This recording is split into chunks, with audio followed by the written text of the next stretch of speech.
नमस्कार, जय जोहार साथियों, आप देख रहे हैं छत्तीसगढ़ तक। मैं हूं आपके साथ पूजा शर्मा और मेरे संग में है मेरे सहयोगी मयंक ठाकुर। लोकसभा चुनाव को लेकर हमारे खास कार्यक्रम देश किसका में आप सभी का स्वागत है। दोस्तों, छत्तीसगढ़ में 3 चरणों में लोकसभा का जो महापर्व है वो संपन्न हो चला है और सभी को इंतजार है 4 जून का कि इस बार 11 सीटों में किसका पलड़ा ज्यादा भारी नजर आता है।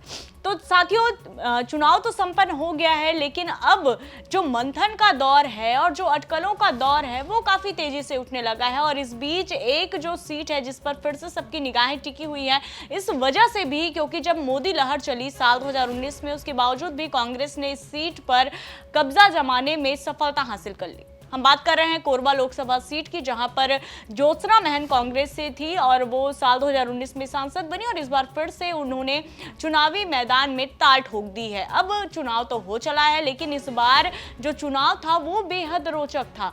मुकाबला जो है काफी टक्कर का देखने को मिला। 2 दिग्गज नेत्रियों के बीच यहां पर सीधा मुकाबला था, लेकिन इस बार किसका पलड़ा भारी है, कौन किस पर भारी पड़ता नजर आ रहा है, ये कहना बिल्कुल आसान नहीं हो गया, क्योंकि जो टक्कर थी वो कांटे की थी और गोंडवाना गणतंत्र पार्टी जो है उसका प्रभाव वाला ये क्षेत्र माना जाता है। तो ऐसे में जो है गोंडवाना गणतंत्र पार्टी के जो वोटर हैं उन्होंने किसका साथ दिया, क्या इस बार फिर से ज्योत्सना महन यहाँ पर जीत जाएंगी या फिर सरोज पांडे यहाँ से बाजी मार ले जाएंगी, तमाम तरह के सवाल उठ रहे हैं। और मयंक, मैं आपसे सीधे तौर पर जवाब जानना चाहूंगी, क्योंकि देखिए चुनाव तो हो गया, लेकिन चुनाव के बाद जो वोटर है वो काफी साइलेंट हो गए और कहा जाता है ना कि वोटर जब साइलेंट हो जाते हैं तो जरूर कुछ ना कुछ बड़ा होने वाला रहता है।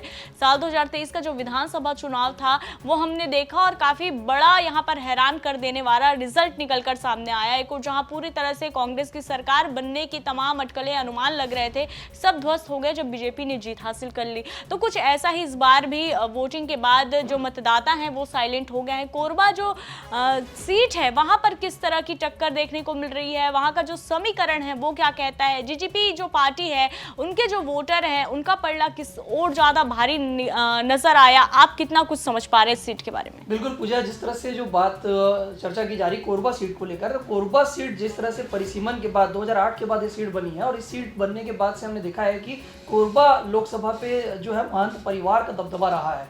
पहली बार जब चुनाव हुआ 2009 पे, उस समय डॉक्टर चरणदास महंत जो है वहाँ पर जो है चुनाव जीते थे।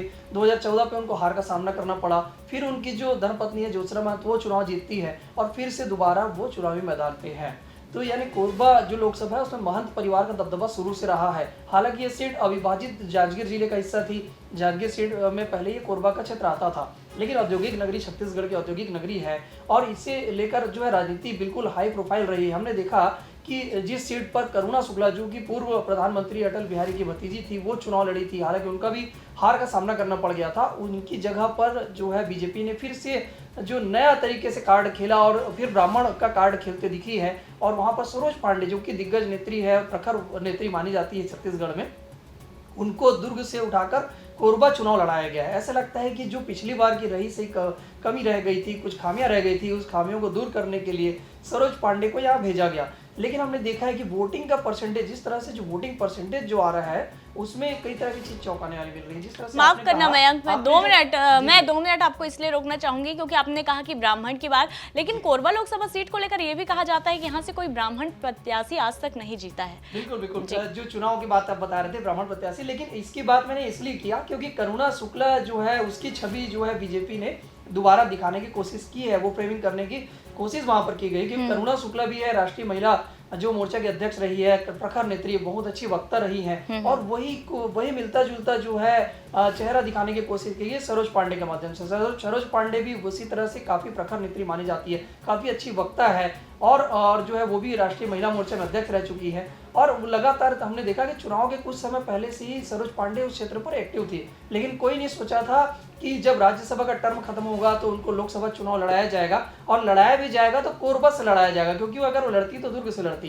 लेकिन उनको लड़ाया गया। उसके बाद थोड़ा मुकाबला रोचक हुआ गया क्योंकि उस क्षेत्र पर चरणदास महंत परिवार का काफी दबदबा है। भले वहां चुनाव ज्योत्सना महंत लड़ रही है, लेकिन उस सीट पर चरणदास महंत की प्रतिष्ठा दांव पर लगी है और हमने देखा है कि उनका जलवा जो है उस क्षेत्र पर बिल्कुल बरकरार है और पूरी चुनाव जो है जिस तरह से वहां पर के तमाम जो है पत्रकारों के जो समीकरण हमारे पास आए हैं, उनका भी कहना यह है कि भले बाकी सीटों पर कुछ चीज़ें अलग हो, लेकिन कोरबा लोकसभा में अभी भी फंसा हुआ मुकाबला दिख रहा है, किसी तरफ झुका हुआ मुकाबला नहीं दिख रहा है, यहाँ कांटे का मुकाबला दिख रहा है। और सबसे बड़ी बात, कोरबा लोकसभा पे जो चुनाव है वह मोदी वर्सेस महंत दिखा है। यहाँ पर कांग्रेस बीजेपी नहीं दिखी है, मोदी वर्सेस महंत यहाँ पर चुनाव दिखा है। और यही वजह है कि यहाँ पर बीजेपी ने तमाम बड़े नेताओं की सभा भी की, पूरी ताकत यहाँ पर झोंकी गई। लेकिन जब कांग्रेस से यहाँ पर प्रचारकों की बात आई, कांग्रेस स्टार प्रचारकों की बात की जाए तो केवल इक्का दुक्का सभाएं हुई, लेकिन पूरा चुनाव जो है चरणदास महंत ने अपने तरीके से चुनाव लड़ा है। और वो गांव-गांव में जो है उनको लोगों को पहचानते हैं, रूबरू होते हैं और एक काफ़ी लंबा समय का उनका तजुर्बा है। अविभाजित मध्य प्रदेश से काफ़ी मंत्री रहे हुए हैं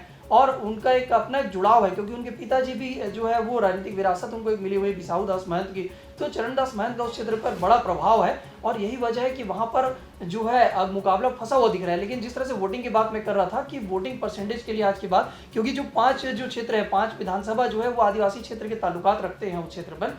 और उस क्षेत्र पर क्योंकि वो जो बेल्ट है, वो बेल्ट जो है ऐसा माना जाता है महंत परिवार का काफ़ी उन क्षेत्र पे बहुत पुराना रिश्ता बना हुआ है, वो माना जाता है। और इसी वजह से उस क्षेत्र पर तो काफ़ी वोटिंग हुई है, लेकिन शहरी इलाकों पर वोटिंग कम हुई है। और जब जब माना जाता है कि शहरी इलाकों पर वोटिंग ज़्यादा होती है तो बीजेपी को फ़ायदा ज़्यादा मिलता है। ये एक ट्रेंड माना जाता है कि शहरी इलाकों पर वोटिंग हमेशा जब ज़्यादा होती है तो उसका फ़ायदा बीजेपी को मिलता है। लेकिन इस बार जो वोटिंग परसेंटेज जो आए हैं वोटिंग के बाद, उसमें जो है शहरी इलाकों पर वोटिंग कम रही है और ग्रामीण इलाकों पर वोटिंग ज़्यादा हुई है। तो ये भी कई तरह के समीकरण बन रहे हैं, लेकिन फिर भी जो है वहाँ के राजनीतिक पंडित भी मान रहे हैं कि अभी कोई क्लियर नहीं कर पा रहे हैं कि वहाँ पर महंत आगे है या फिर पांडे आगे है।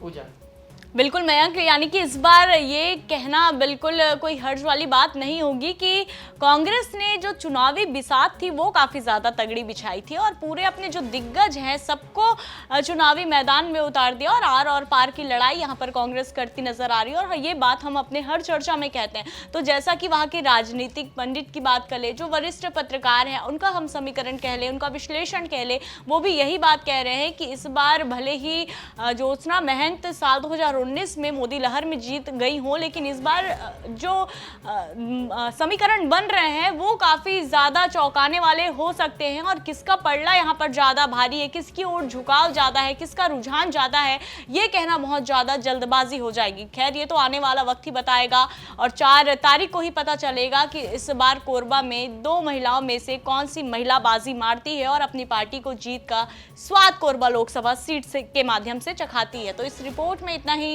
साथियों, छत्तीसगढ़ से जुड़ी ऐसी तमाम खबरों से अपडेट रहने के लिए देखते रहिए छत्तीसगढ़ तक। और फिलहाल के लिए मुझे और मेरे सहयोगी मयंक को दीजिए इजाजत। जय जोहार, नमस्कार।